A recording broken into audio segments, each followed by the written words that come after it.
하나님께서 오늘 우리들에게 허락하신 말씀은 구약성경 다니엘 3장 18절의 말씀입니다. 그렇게 하지 아니하실지라도 왕이여 우리가 왕의 신들을 섬기지도 아니하고 왕이 세우신 금신상에게 절하지도 아니할 줄을 아옵소서. 아멘. 하나님께서 우리와 함께 하시며 말씀 주심을 감사드립니다. 아멘.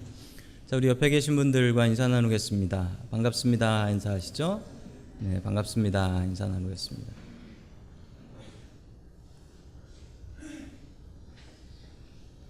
자, 오늘 그리 아니하실지라도 라는 말씀으로 하나님의 말씀을 증거하겠습니다. 진짜 친구를 알아보는 방법이 있다고 합니다. 2015년에 어떤 단체에서 조사한 통계 자료에 의하면 6.35kg을 뺄 때마다 친구 2명이 떨어진답니다. 이유가 뭘까요? 살이 빠지면 나의 자신감은 늘어나지만 남의 자신감은 떨어진답니다. 그래서 친구 떨어진대요. 살 빠졌다고 축하는 하지만 속으로는 질투가 생겨서 친구하고 싶지 않다는 겁니다. 그래서 지금 속으로 생각하시기에 그래서 내가 친구가 없구나 라고 생각하시는 분들 계시지요. 자, 다니엘에게는 죽음을 같이 하기로 한 친구 3명이 있었습니다. 사드락과 메삭과 아벳느고.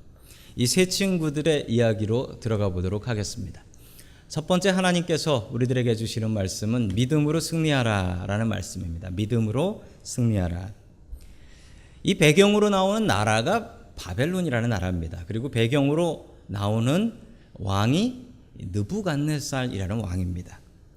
이름이 이상하지요? 느부갓네살. 그런데 이 이름이 아주 유명한 이름입니다. 교회에서 성경에서만 유명한 게 아니라 세계사에서도 아주 유명한 인물이지요. 자, 원래 느부갓네살 2세입니다. 이 사람은 바벨론의 군인이었고 그리고 바벨론의 왕이었습니다. 아버지 죽고 나서 아버지 대신에 왕이 된 사람이지요. 예루살렘을 3번 공격했고 그리고 BC 586년에 예루살렘 멸망시키고 예루살렘 성전도 무너뜨려 버렸던 사람이 바로 느부갓네살이라는 왕이고 그 왕의 모습을 그린 그림이 화면에 나오고 있습니다.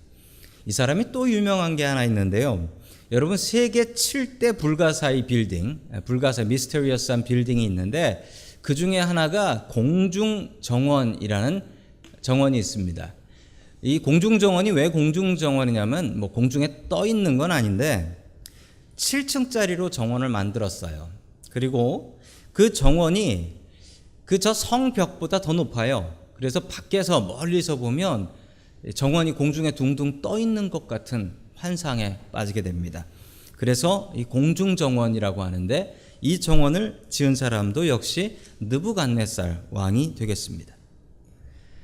자, 전 이라크 대통령이었던 사담 후세인이라는 분이 계셨는데 그분이 가장 존경했던 인물이 바로 느부갓네살 왕이었다고 합니다. 그래서 사담 후세인 대통령이 통치하고 있었을 때 이라크에는 이런 그림들이 사방에 많이 붙어 있었습니다.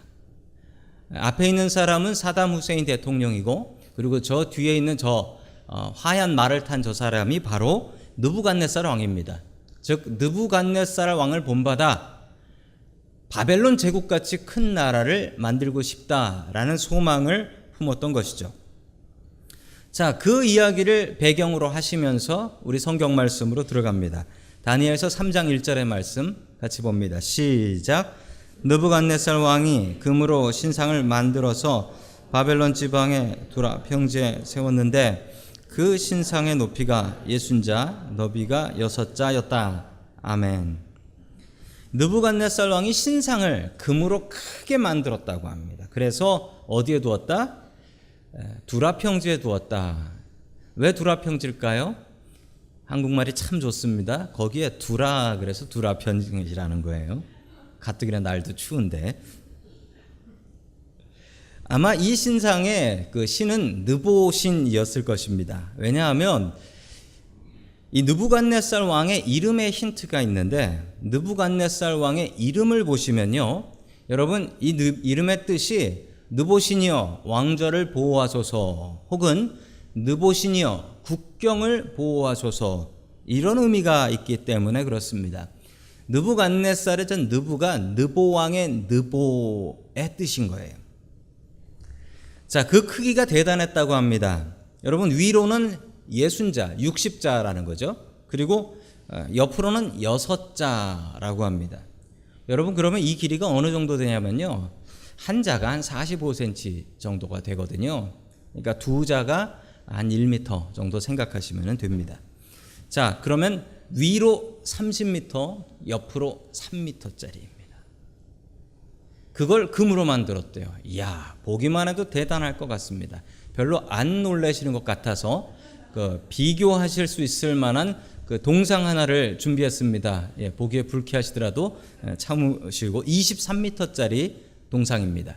23m짜리인데, 자, 북한 만수대에 있는 김일성, 김정일 동상입니다. 저게 23m예요. 밑에 사람 보이십니까?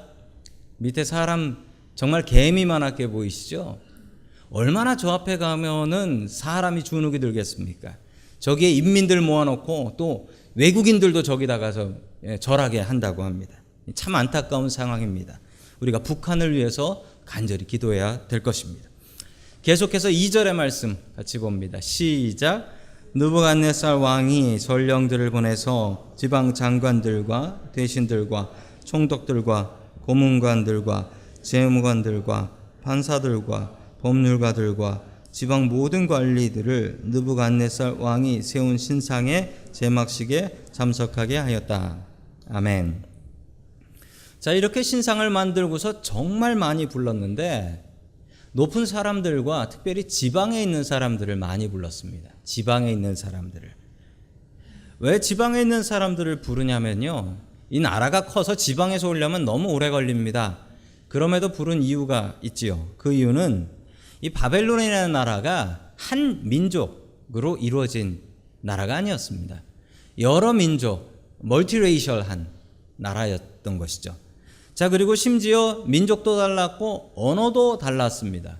여러분, 우리가 사는 미국은 민족은 달라도 언어는 같지 않습니까? 물론 우린 지금 한국말을 쓰지만 어쨌든 밖에 나가면은 영어 써야 되지 않습니까? 근데 이 나라는 그렇지 않았다라는 거예요. 이 나라는 민족도 다르고 언어도 다른, 즉 이 왕이 가서 정복을 하고 나면은 그 나라 민족을 식민지로 만들고, 그러면 그 식민지 민족들이 바벨론이라는 나라가 되는 것이었습니다.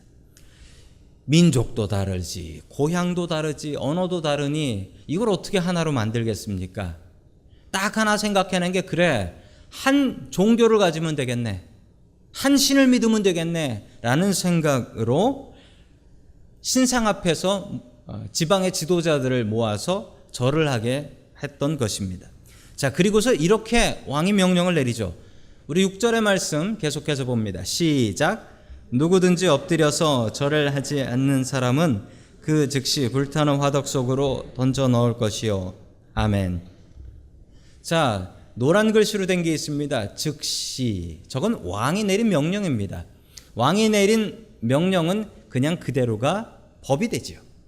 누구든지, 즉 높은 사람이나 낮은 사람이나 지휘고하를 막론하고 엎드려서 절하지 않는, 대충 절하는 척하면 안 되고 엎드려서 절을 해야 돼요. 즉시, 즉시라는 말이 무슨 뜻이냐면 재판 없이라는 뜻입니다. 재판 없이 잡히면 바로 누구나 죽인다라는 것입니다. 얼마나 무시무시한 명령입니까? 자, 계속해서 8절의 말씀 같이 봅니다. 시작. 그때 이 일과 관련해서 어떤 점성가들이 나서서 유다 사람들을 고발하였다. 아멘. 자, 사드락과 메삭과 아벳느고, 다니엘의 세 친구가 절을 하지 않았습니다. 워낙 많은 사람들이 와서 절을 하니까 왕이 제대로 다 볼 수는 없습니다. 그런데 옆에서 본 어떤 점성가들이 고발을 했다라고 합니다. 왜 점성가들이 유대인들을 고발했을까요? 여러분, 이 당시 바벨론 사회를 보시면은 이해가 됩니다. 왜냐하면 이 바벨론 사회에서 제일 유명한 학문이 있었습니다. 그게 뭐냐면 바벨론의 천문학. 바벨론의 천문학은 세계 최고였습니다. 당시 세계 최고였어요. 별을 보고 점을 쳤습니다. 별을 보고 미래가 어떻게 될지를 알아맞추는 사람들이었죠. 별을 연구하면 세상이 어떻게 변한다라는 것을 알 수 있다라고 생각했습니다.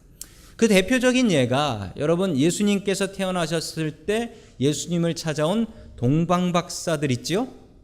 동방박사들이 바벨론 쪽에서 온 점성술사라고 믿고 있습니다. 왜냐하면 여러분이 동방박사들이 무엇을 보고 예루살렘까지 왔습니까? 별을 보고 찾아와. 별을 보고 찾아왔는데 별만 보고 찾아온 게 아니고 별을 보고 뭘 맞췄습니까? 왕이 나신다는 것을 맞췄지 않습니까?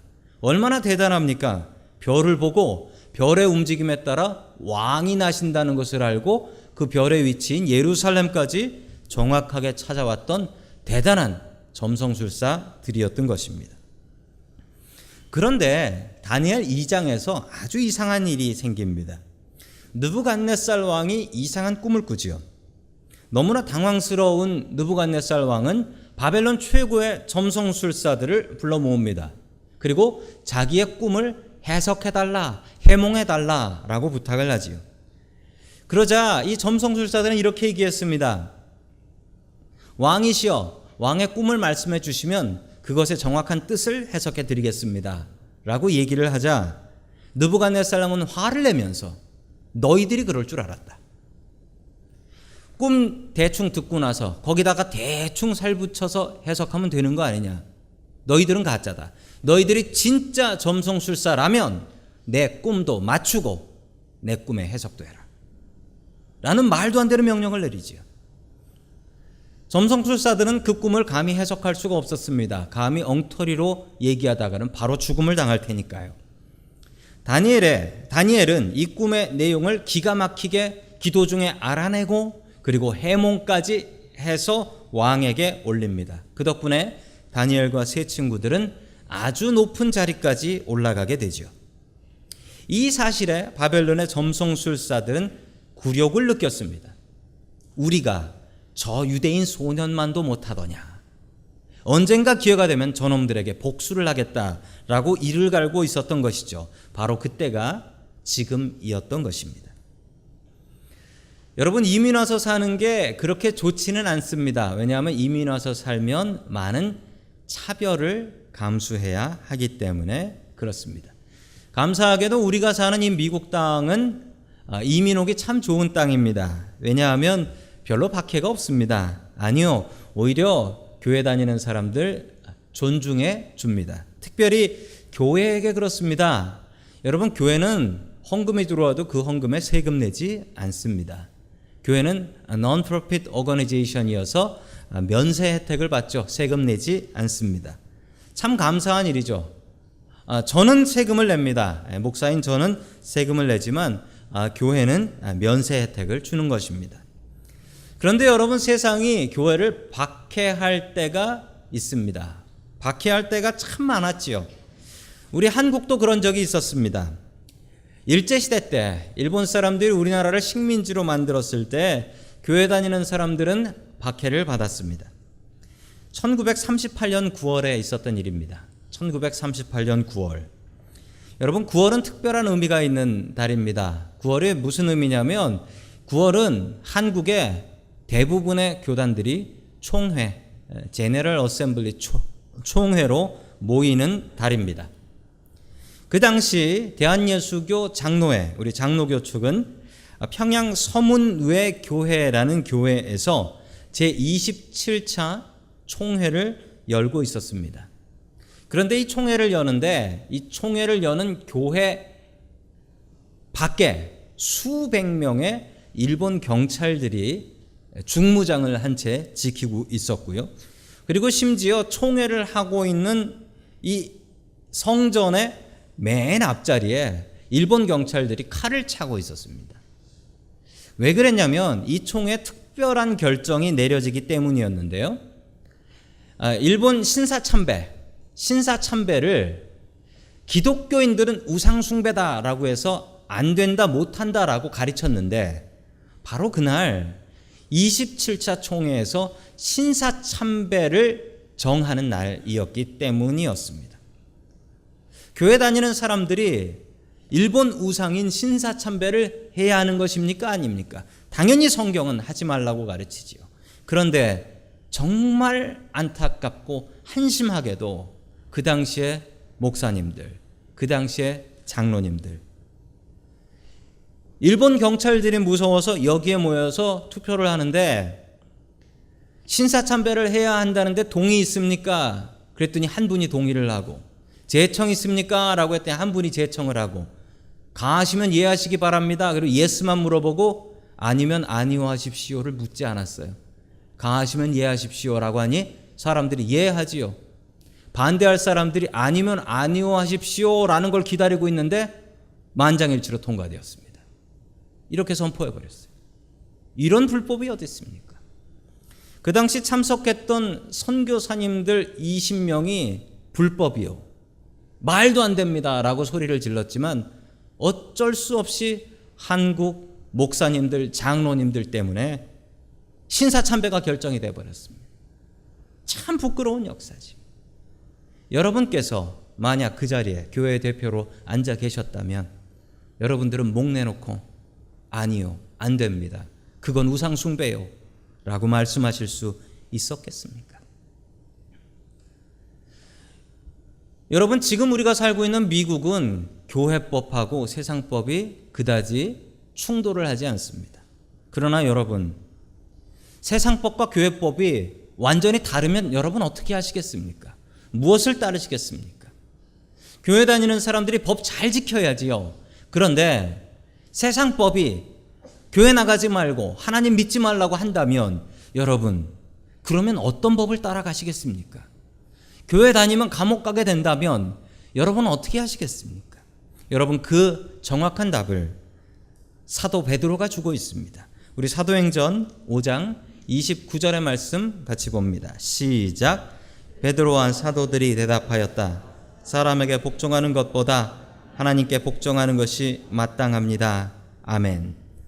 다니엘과 세 친구는 이 말씀에 순종했습니다. 하나님의 말씀에 순종했던 것이지요. 하나님의 말씀과 세상법이 어긋난다면, 맞지 않다면 여러분, 우리가 아무리 손해를 보고 심지어 감옥 간다 할지라도 여러분, 우리가 따라야 될 것은 하나님의 법입니다. 하나님의 법이에요. 세상이 어떻게 변하고 세상이 어떻게 바뀔지 모릅니다. 여러분, 세상은 변하고 세상은 바뀝니다. 이 무서운 느부갓네살 왕, 이 왕이 어떻게 되는 줄 아십니까? 다니엘서 뒤에 보면요, 이 왕이 왕에서 쫓겨나가지고요, 들판에서 짐승들하고 풀 뜯어 먹습니다. 7년 동안. 여러분, 사람은 변합니다. 사람은 바뀝니다. 여러분, 우리의 삶의 기준 바로 세워야 됩니다. 그 기준이 무엇이 되어야 합니까? 변하는 기준이 아닌 하나님을 우리의 삶의 기준으로 해야 할 것입니다. 확실한 삶의 기준을 세우십시오. 여러분, 믿음은, 우리가 신앙생활을 한다는 것은, 크리스찬으로 산다는 것은 믿음을 기준으로 하고 매일매일 선택하며 살아가는 것입니다. 여러분은 그 믿음을 가지고 오늘 교회에 나오시는 것을 선택하셨습니다. 여러분, 우리의 삶에 크고 작은 수많은 선택이 있습니다. 여러분, 그 기준을 무엇으로 할까요? 돈으로 할까요? 명예로 할까요? 여러분, 하나님이 우리의 삶의 기준이 되어야 합니다. 때로는 하나님 때문에 부끄러움 당하고, 때로는 하나님 때문에 손해보고, 때로는 하나님 때문에 억울한 일 당해도 하나님께서 이거 다 알아주시고 갚아주시겠거니 여러분, 믿음으로 승리하십시오. 믿음을 내 삶의 기준으로 삼고 이 인생이라는 전투 속에서 승리하는 저와 여러분 될 수 있기를 주님의 이름으로 간절히 축원합니다. 아멘. 두 번째, 하나님께서 우리들에게 주시는 말씀은 그리 아니하실지라도의 믿음을 가지라 라는 말씀입니다. 그리 아니하실지라도의 믿음을 가지라. 자, 우리 다니엘서 3장 15절의 말씀 같이 봅니다. 시작. 지금이라도 너희가 나팔과 피리와 검은고와 사현금과 칠현금과 풍수 등 갖가지 악기 소리가 날 때에 내가 만든 신상에서 엎드려 절할 괜찮다. 그러나 그렇지 않으면 즉시 불타는 용광로 속에 던져 넣을 것이다. 어느 신이 너희를 내 손에서 구해낼 수 있겠느냐. 아멘. 느부갓네살 왕이 다니엘과 세 친구들을 참 아꼈던 것 같습니다. 왕이 말을 한 게 있는데 누구든지 절 안 하면 즉시 잡아서 풀무불에 집어 넣는다고 그러지 않았습니까? 근데 왕이 자기 말을 어깁니다. 왕이 자기 말을 어겨요. 여러분, 자기 말을 어겨서라도 살리고 싶은 사람들이었던 거죠. 왜냐하면 여러분, 세상에 어떤 사람이 다른 사람 마음속에 있는 꿈을 알아낼 수 있겠습니까? 여러분, 그런 사람이 있으면 친하게 지내고 싶지 않겠습니까? 이런 사람을 부하로 쓰면 감히 누가 그 앞에서 거짓말을 하겠어요? 그 속에 무슨 생각하고 있는지 확 잡아내버릴 텐데.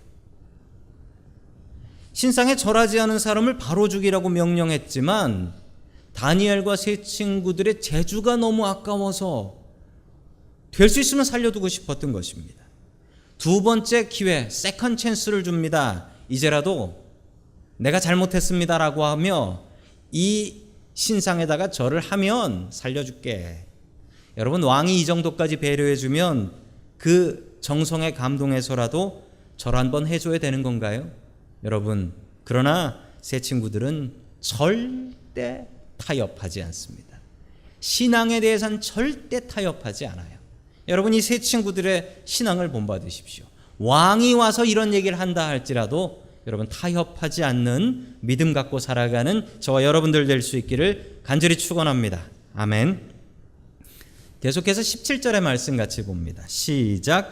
불 속에 던져져도 임금님, 우리를 지키시는 우리 하나님이 우리를 활활 타는 화덕 속에서 구해주시고 임금님의 손에서도 구해주실 것입니다. 아멘. 임금님한테 단단하게 얘기합니다. 우리를 저 불구덩이에 집어 던져도 우리는 하나님께서 구해주실 것이며, 그리고 지금 우리를 죽이려고 하는 하나님을 대적하는 임금님의 손에서도 우리를 구해주실 것입니다 라고 정말 죽을 작정하고 순교할 작정하고 왕한테 이런 얘기를 합니다. 여러분, 도대체 이 큰 믿음이 어디서 오는 것일까요? 이 소년이 포로로 바벨론에 붙잡혀간 이 소년들이 도대체 어떻게 이렇게 큰 믿음을 갖고 살 수 있었던 것일까요? 여러분, 믿음은 눈사람을 만드는 것과 같습니다. 우리 사는 샌프란시스코에서는 눈사람을 못 만들죠. 여러분, 한국에서 어렸을 적에 눈사람 만들어 보셨을 것입니다. 눈사람 만들 때 필요한 게 뭐지요? 눈이 필요하지요. 눈이 있어야 눈사람을 만들지요. 그런데 여러분, 눈 말고 또 필요한 게 하나 있습니다. 한국에서 눈사람 만들어 보신 분들은 아세요? 뭐지요? 왜? 연탄재가 있어야지요. 연탄재가 있어야 그 연탄재가 까칠까칠해서 눈이 잘 뭉치지 않습니까? 그리고 연탄 중에서도 그 연탄으로 뭉치면은 제일 예쁜 눈사람이 나오는 연탄인데 아세요? 동원 연탄이라고. 그런 연탄이 있었죠. 자, 연탄재를 열심히 굴리면은 저런 눈사람이 나옵니다. 여러분, 그런데 중요한 게 있습니다. 연탄재가 있다고 눈사람이 되는 건 아니에요. 열심히 굴려야 돼요. 여러분, 믿음이라는 게 그렇습니다. 우리의 마음속에 작은 믿음이 들어가면 여러분, 그 믿음을 열심히 굴려야 돼요. 그거 가만히 두고 있으면 늘어나냐고요? 늘어나지 않습니다. 열심히 굴려야 돼요. 그러면 믿음이라는 것이 생깁니다. 저렇게 눈사람처럼 우리에게 믿음이라는 것이 생깁니다. 여러분이 다니엘과 세 친구들의 믿음이 어떻게 자랐는지를 보시면 여러분, 성경을 보셔야 됩니다. 성경을 보시면요, 1장에서요 풀만 먹고 바벨론 소년들을 이깁니다. 야, 이란 이라크 소년들 대단한데, 그런데 그 소년들을 풀만 먹고 이겨요. 그러면서 믿음이 생겼습니다. 하나님께서 함께 하시면 이길 수 있구나. 믿음이 생겼어요. 2장에서요 자기를 가르쳤던 자기 스승 점성술가들이 그 꿈을 몰라가지고 쩔쩔매고 있는데 하나님께 기도하니까 하나님께서 그 꿈을 알려주시고 그 꿈의 뜻까지 알려주십니다. 이 기가 막힌 경험을 하면서, 야, 하나님 의지하면 되는구나 라는 것을 알았습니다. 3장에서 자신의 목숨을 내놓고 우상 숭배를 거부합니다. 여러분, 처음에 겨자씨만한 믿음이었는데 이게 점점 커집니다. 그래서 예수님께서는 이렇게 말씀하셨습니다. 겨자씨만한 믿음이 있으면 산을 옮길 수 있다. 여러분, 믿음은 이렇게 자꾸 커져야 됩니다. 여러분의 믿음도 이 소년의 믿음들처럼 점점 더 커질 수 있기를 주님의 이름으로 간절히 축원합니다. 아멘. 자, 계속해서 18절 말씀 같이 봅니다. 시작. 그렇게 하지 아니하실지라도 왕이여, 우리가 왕의 신들을 섬기지도 아니하고 왕이 세우신 금신상에 절하지도 아니할 줄을 아옵소서. 아멘. 이 세 친구들한테는 두 개의 믿음이 있었습니다. 첫 번째 믿음은요, 하나님께서 나를 살리실 수 있다. 이까지 왕 별거 아니다. 이까지 풀무불 별거 아니다. 하나님께서 원하시면 살릴 수 있다. 이걸 믿었어요. 그런데 또 하나의 큰 믿음이 있었습니다. 여러분, 우리가 이 믿음이 있어야 돼요. 이 믿음. 하나님께서는 무엇이든지 하실 수 있다. 이 믿음이 있어야 됩니다. 그런데 더 높은 믿음은 이거예요. 하나님께서 우리 안 살리셔도 우리는 하나님 배신하지 않는다. 하나님께서는 우리를 살리실 수 있는 능력이 있지만 만약 우리가 여기서 죽어서 천국 가야 된다면 우리는 아멘 할렐루야 하면서 천국 가겠다. 나 태워 죽여도 하나님은 하나님이시다. 여러분, 이 믿음까지 가지고 계셔야 합니다. 보통 우리는 앞에 믿음만 갖고 삽니다. 하나님은 전지전능하셔서 못하시는 게 없어. 여러분, 그러나 하나님께서 내 기도 응답 안 해주면 하나님 원망하고 불평하지 않습니까? 여러분, 하나님께서 무슨 일을 하셔도 나를 저 불 속에서 태워 죽이셔도 나는 그래도 하나님 배신 않는다. 하나님은 내 하나님이다. 이게 믿음입니다. 여러분, 믿음은 어디에서 구별이 되냐면 믿음은 어려울 때 구별이 됩니다. 여러분, 진짜 친구요, 진짜 친구는 내가 잘 되고 잘 나갈 때 친구가 진짜 친구가 아니고 내가 망해서 길에 나 앉아서 노숙자가 돼가지고 야 친구야 나 하루만 좀 재워줄래 해서 재워주는 게 친구입니다. 친구는 내 힘들고 나 망했을 때 친구가 진짜 친구입니다. 여러분, 그리 아니하실지라도의 믿음이 진짜 믿음입니다. 주는 것 잘 받는 게 그게 어찌 믿음이겠습니까? 하나님께서 거절하시고 거부하시고 너 이제 죽어야겠다 라고 할 때도 감사합니다 아멘 하면서 따라갈 수 있어야 그게 믿음 아니겠습니까? 한국 초대교회의 이야기입니다. 한국 초대교회 때 목사님들이 별로 없었습니다. 그래서 어떻게 예배를 드렸냐면 목사님이나 선교사님이 주일 예배를 돌아가면서 설교를 했어요. 아침 일찍 어느 교회, 그 다음은 어느 교회, 그 다음은 어느 교회 돌아다니면서 선교사님들이 설교를 하셨습니다. 자, 그러면은 윅데이스 평일에는 새벽 기도는 누가 인도를 하냐면 목사님이 안 계시니까 조사라는 사람이 있었습니다. 조사, 그냥 어시스턴트죠. 이 사람은 신학생도 아니고 신학교를 다닌 것도 아니고 그냥 평신도 중에 믿음 좋고 중요한 게 있습니다. 글씨를 읽을 줄 알아야 돼. 글씨를. 왜냐하면 성경을 읽어야 되기 때문에 글씨 읽을 줄 아는 사람을 조사로 썼습니다. 그리고 성경이라고는 교회에 단 한 권, 집에 성경 있는 사람도 없어서 성경을 아는 사람이 별로 없었다라고 합니다. 제가 다니던 교회 목사님의 그 아버님이 그 일제시대 때 조사하셨습니다. 새벽 기도를 드리는데 몰래 일본 순사한테 걸리지 않으려고 몰래 눈치 보면서 새벽에 예배를 드리러 갔는데 졸린 눈을 비비고서 새벽 기도 때 성경 말씀을 읽는데 눈이 침침하고 옆에 그 호롱불 하나 자그마한 등 하나 켜놓고 보니까 이 성경이 잘 안 보이는 거예요. 시편 23편을 읽는데 옛날 성경 아시죠? 세로로 써져 있고 한자 있고 띄어쓰기도 안 돼 있어요. 이거는 읽는 사람이 알아서 띄어 읽어야 되는 거죠. 그런데 그때 그 시편 23편을 이렇게 이분이 읽으셨습니다. 뭐라고 읽었냐면 여호와는 나의 목 자르시니 내가 부족함이 없으리로다. 이렇게 읽고 나서 본인이 당황스러운 거예요. 잘 보이진 않고, 이 이북분이신데, 목사님 아버님이 이북분이셨는데 이렇게 말씀하셨답니다. 거저 여호와께서 내 목을 자르시더라도 내게 부족함이 없습니다. 이러다 옆에 있던 같이 기도하러 오셨던 분들이 내도 그러면서 아멘을 하더랍니다.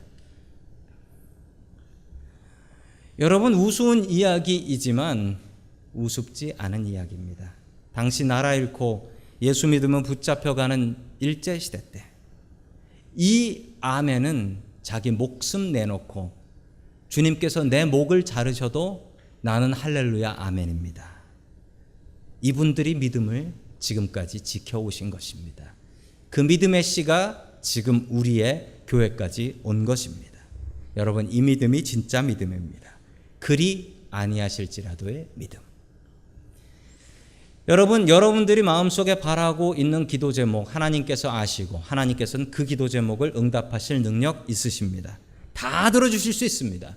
그러나 여러분, 하나님의 뜻이 더 깊으셔서 그것을 안 들어주는 게 뜻이라면 여러분, 우리는 그리 아니하실지라도 감사할 수 있어야 합니다. 다니엘은 그리고 그의 친구들은 이 믿음을 갖고 있었습니다. 그랬더니 세상에 무서울 게 없었습니다. 죽는 게 안 무서운데 뭐가 무섭겠습니까? 여러분, 그리 아니하실지라도의 믿음을 가지고 세상 속에 나아가 담대히 싸워 이기는 저와 여러분들 될 수 있기를 주님의 이름으로 간절히 축원합니다. 아멘.